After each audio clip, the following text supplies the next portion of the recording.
നമ്മുടെ വീട്ടിൽ ഏറ്റവും അത്യാവശ്യം വേണ്ട ഒരു പച്ചക്കറിയാണ് പച്ചമുളക്.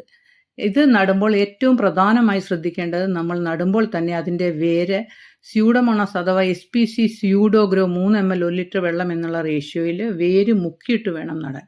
മാത്രമല്ല ഓരോ 2 ആഴ്ച കൂടുമ്പോഴും ഇലകളിൽ സ്പ്രേ ചെയ്ത് കൊടുക്കുകയും ചെയ്തു കഴിഞ്ഞാൽ വാട്ടരോഗം അതോടൊപ്പം തന്നെ ഒരുവിധമുള്ള കീടരോഗങ്ങൾക്കെല്ലാം പ്രതിവിധിയാണിത്.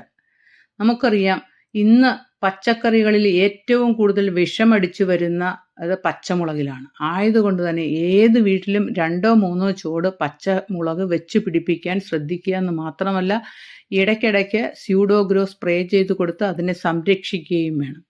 മാത്രമല്ല നമുക്കറിയാം എപ്പോഴും എന്നും നമുക്ക് ആവശ്യമുള്ളത് കൊണ്ട് തന്നെ അപ്പോഴപ്പോൾ ആവശ്യത്തിന് നമുക്ക് വീട്ടിൽ പറിച്ചെടുത്ത് നമുക്കൊരു മോരിനാണെങ്കിൽ പോലും നമുക്ക് ഇടാൻ കഴിയുമെന്നുള്ള ഗുണം കൂടി ഇതിനുണ്ട്. Okay, thank you.